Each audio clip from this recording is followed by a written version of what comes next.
had another good week at home, and I want to first start out by thanking our fans, our students. Had a great student turnout both nights, especially Thursday night.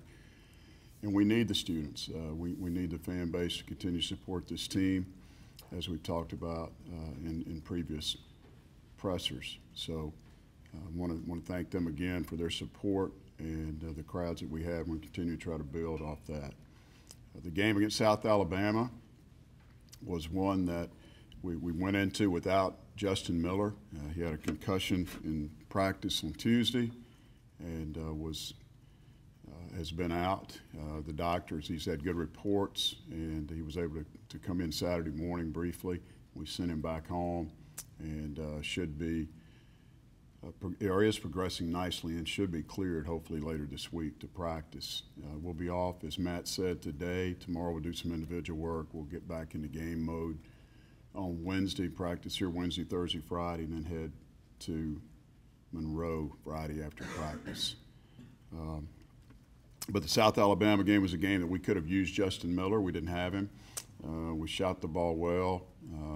Frank Barley did a tremendous job on Sykes. He has 1 field goal. He's the leading scorer, I believe, at the time in conference play. He's 1 for 10, gets 6 points, and then he goes to Monroe and makes 13 for 23 and showed you what kind of scorer he is.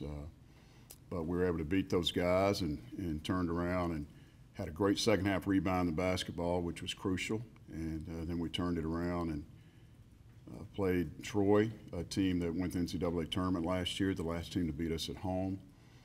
They've got a very good team, an all-conference player, and Bernardo, first team, and Wesley Person, a career scoring leader in their school history, and also the three-point Sun Belt Conference scoring leader. Very capable team, and then they got a guy named B.J. Miller that doesn't shoot the ball great, but he drove it to the basket the whole first half and got him off to a good start. And we fell behind. We didn't execute. We didn't get some calls at first half and put ourselves in a little bit of a hole. Jakeenan Gant makes 3 big threes for us. The last one is a bank shot going into the half to extend our lead and give us a 5-point cushion. Second half, we really came out and played well early and only had 4 turnovers in the second half. 2 of those were on passes to Jakeenan where we're trying to throw over the top either against the defense in the half court or in the full court. But it was a good win for us. Frank did another good job on Person, held him to 10 points, I believe, and probably 5 of those were very late when the game was decided. But we led the last, 20, 25 minutes of that game, I think. Good college basketball game, and we got the best shot from Troy, which we normally get people's best shot. And speaking of that, Super Bowl weekend, and we go into Monroe Super Bowl. Theirs will be on Saturday for us. It'll be the biggest game of the year for them, and it's always a tough place to play. And we had our way with them here, and even not scoring the last 7+ minutes of the game. So we're expecting a tough game in Monroe. McDaniel's having a great year. Munnings had a good night the other night. Ertl has played extremely well since the game here and has been inserted in the starting lineup over Jordan Harris. Pierre had a big game the other night against South Alabama. So they've won 2 straight and are doing better. They've been very good at home, only losing to App State in league play at home. So that's the schedule for this week. Proud of our guys, the way they've handled the success to date. We talk about it daily. They're focused on the big picture. I told them after the game the other night, we're at the halfway point. We just played 9 games, 9 to go, and we play 4 of the people that were picked in front of us in the conference polls, 3 of them on the road. So we're just going to take it one game at a time. This week we only have 1 game, and that's Monroe. The guys are having fun. They're enjoying the success and winning by playing together. And if we continue to do that and continue to defend, then we'll have a good opportunity to keep moving up.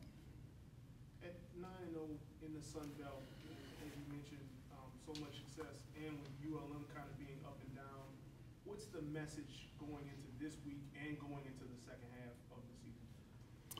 Well, I don't know that Monroe's down. They've won 2 in a row. I mean, they're playing good in the middle of the conference pack. They've only lost 1 conference home game, as we talked about. And McDaniel's having a great year. Munnings is an all-conference preseason pick.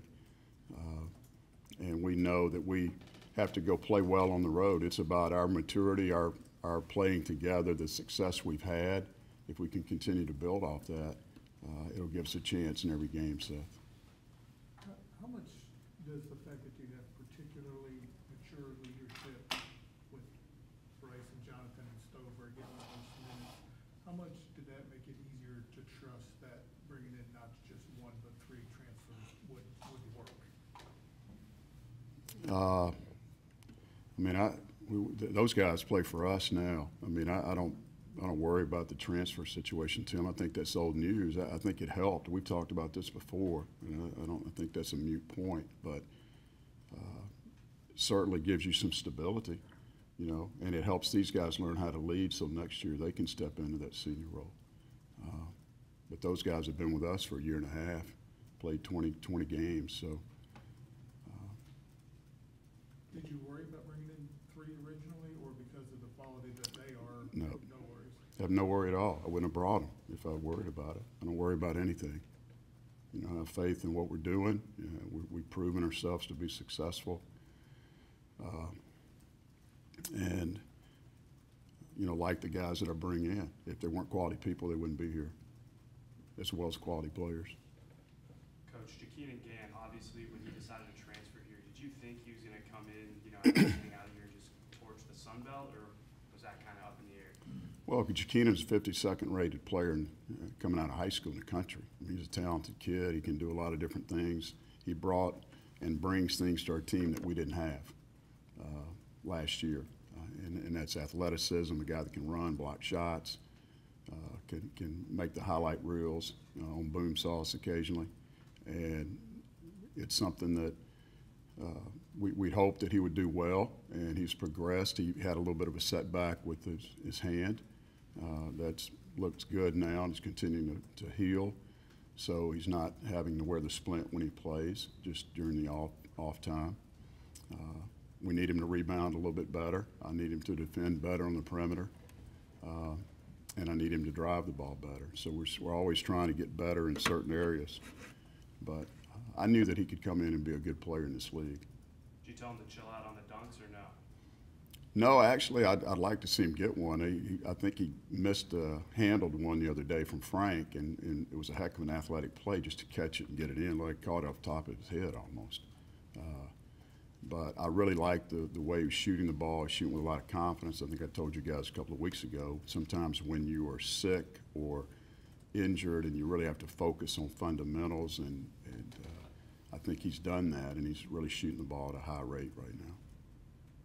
Is Stroman's eye fine, or is that going to be a concern this week? No, I think he's fine. He had 2 scratches in his eye, and as we said on Saturday, Tim, I guess he stuck his thumb in his eye. But he was able to come back, and yesterday he was in good spirits. So I haven't heard this morning, so I'll see him in a couple of hours, but I think he's going to be good. And that was big for us, him coming back, because he drove the ball, got us off to a great start in the second half. You talk about the process a lot from beginning to end. You give Bryce and Stove as examples. Speaking specifically about Bryce, just looking at everything that he's done and everything that he's built, and even where he stands in the all-time Sun Belt rebounding categories and whatnot, just how proud are you to see just his progression over the years? Very proud. I mean, here's a guy that doesn't quite have the athleticism that Jakeem has, and just a guy who has got great hands, great feet, great heart, and a great mind, and loves to play. He loves to compete. He loves to rebound. How can you not love a guy that rebounds a basketball the way he does? You know, and there's a sign in our locker room that I'm sure most of you guys have not seen. I'll share this with you. But it's a sign that I saw when I was a kid, and the first time I was probably 10 years old. First time I went to college locker room was at Mississippi State, and there was a sign on the wall that said, "You can shoot too much, you can dribble too much, you can pass too much, but you can never rebound too much." And whether it was at Pensacola or at Sam Houston State or here at Louisiana, I've had that sign in our locker room. And it's something that every coach loves, a guy that can go fetch it.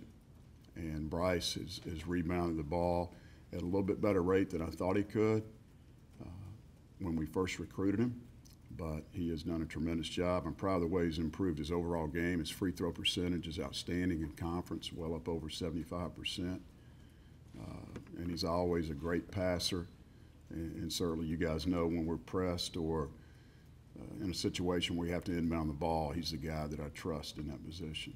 So he continues to impress me on a daily basis. He continues to motivate me. I've coached a few special young men in my career, and Bryce Washington's one of them. You spoke about all of the things that he's done on the court, but when you add the type of person he is off the court, how much more special is he? Well, he's a total package student athlete. He is the student athlete of the year in our athletic department out of 400 student athletes, and I think that says enough right there in the respect that he commands.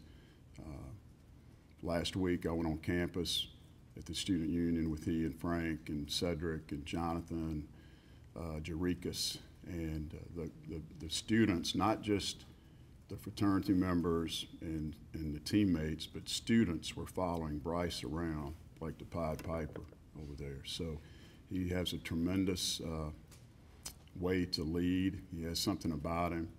He's got a bright future. Coach, who you got winning the Super Bowl?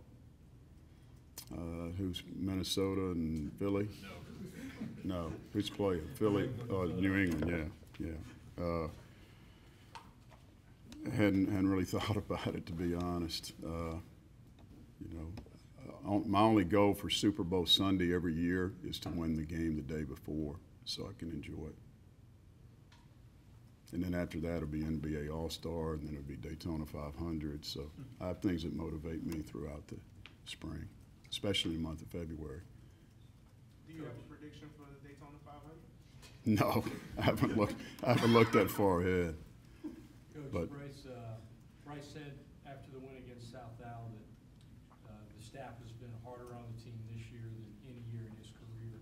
And not to say that they had taken it easy the years before, but is it more about personality of a team and how hard you are on them, or is it more about just expectations and how high they are this season? both. Good question. Success. It's easier to teach when things are going well sometimes, or I say teach, demand more. We have certain expectations on our players, especially on the defensive end of the court, and then we demand that they do those or they don't play. And sometimes they have to come out and we have to remind them of those expectations. But it's both. When you have a team that has a good personality, that has good camaraderie, and they're doing what you want them to do on the floor, to me, it's my job to put them in position to be successful as a team. And I don't want to shortchange those guys. And this morning, on this beautiful day, I was having a gratitude walk this morning, and all I'm thinking about is how I can help our team. What can I do to make a difference and give them the best chance to be successful? They've enjoyed this journey, and they're going to continue to enjoy it.